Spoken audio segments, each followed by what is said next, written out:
Il-ħadd, is-7 ta' filgħodu. Fid-dar tagħhom, Colin u Betty iqumu għal ġurnata normali bħall-oħrajn.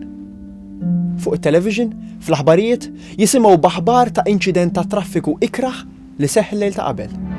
Australian paramedics responding to a car crash declared the driver dead. He demonstrated no signs of life. And we heard a news report that an old model Porsche was involved in an accident. Żagħżugħ ta' 30 sena ikun qed isuq karozza fuq highway f'Melbourne, jaħbad, jinqaleb u jitlef ħajtu.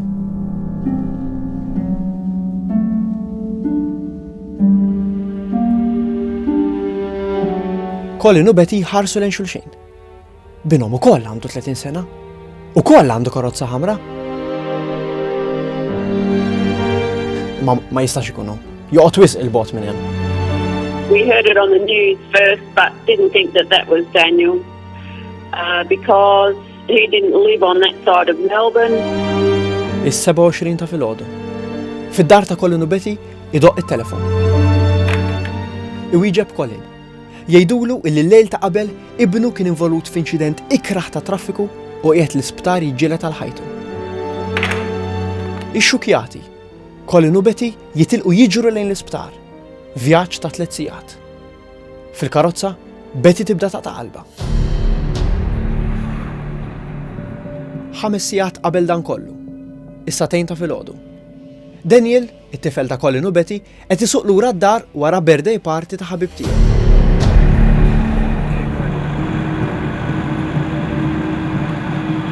Il-highway li qed isuq fuqha Daniel hija waħda mill-aktar toroq perikolużi tal-Awstralja. Daniel jixel l-indicator biex jaqla l-karozza ta' qudiemu. Jitlef il-kontroll tal-karozza. Jinqaleb u jispiċċa rasu l-isfel f'nofs il-highway. Għalissa ngħidilkom biss li fil-post eżatt fejn tilef il-kontroll tal-karozza, il-Maltin fl-Awstralja bnew monument biex ifakru l-Madonna ta' Pino. Jaslu t-timijiet tal-protezzjoni ċivili fuq il-post u jkollhom iqattaw il-karozza biex joħorġu lil Daniel minn ġo fiha. Joħorġuh u jmidduh mal-art. Daniel laqas jintaraf. Fil-feriti tiegħu għandu frak tal-ħġiġ u tal-ħadid tal-karozza. Ifittxu għal sinjali ta' ħajja. M'hemmx nifs, m'hemmx pols. Xejn. Daniel huwa mejjed. He was dead. As far as everybody was concerned, he was dead. They had to cut the body out of the car to get it out, and when they took the body out of the car, they laid it on the road and they covered it over with the body bag, which is how they normally treat a body that has been deceased, and that's how they treated it. Jattuh bliżar u jimmarkawh bin-numru li bih jimmarkaw lil kull min imut. Dan Michael, jaħdem ta' deffin. Michael jissejjaħ fuq il-post biex jiġbor lil Daniel u jagħmel il-preparamenti għall-funeral. Michael jasal fuq il-post. Issa Daniel ilu diġà nofsija ma jieħux nifs. Well, how in the hell can you actually survive with, the injuries that he sustained, basically, which were pretty horrific. Like, they don't get much worse in regards to facial injuries, in regards to road accidents and that. F'daqqa waħda, Michael jilmaħ sider Daniel jiċċaqlaq bil-mod. His injuries were horrific, basically. In simple terms, he had his face ripped off.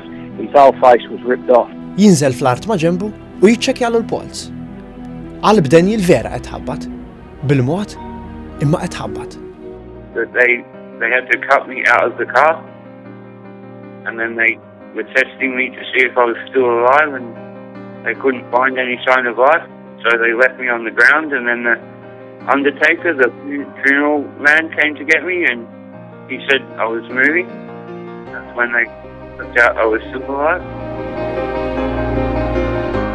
L-ambulanza laħqet telet.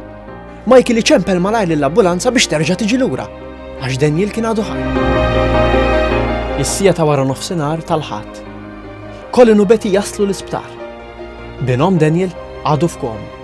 When we saw Daniel for the first time, there was nothing that we could do about it, and we literally handed Daniel over. He was in God's care. He had kept him alive, seemingly against the medical assessment. Daniel jgħaddi żmien twil l-isptar u jagħmlulu ħafna operazzjonijiet. he had to go through a major surgery to have his face put together again because his chin had been torn off, basically. ħadd ma jirnexxielu jifhem kif wara inċident ikraħ bħal dak Daniel jirnexxielu jgħix. I'm still here and I'm lucky. So I sometimes wonder if there's a special reason why I'm still here. But Lura fuq il-highway. Fil-post fejn ħabad Daniel, xi żmien qabel il-Maltin fl-Awstralja kienu bnew salib kbir u ddedikaw lil Madonna ta' Pila. To us, very significant that, that's a very strong reminder to us that God was looking down and protecting Daniel. Kombinazzjoni li Daniel li ħabat eżatt f'dak il-post salva. Daniel, Colin, Betty u Michael konvinti li dan huwa miraklu. It's a miracle, that's for sure. I keep going back to his injuries, and someone was on his side, Mark, and I think it was a higher power, and I dare say it probably would have been gone. well, if they said I was dead and then I wasn't, and they didn't try to bring me back, somebody else must have. Yeah, God was looking after me.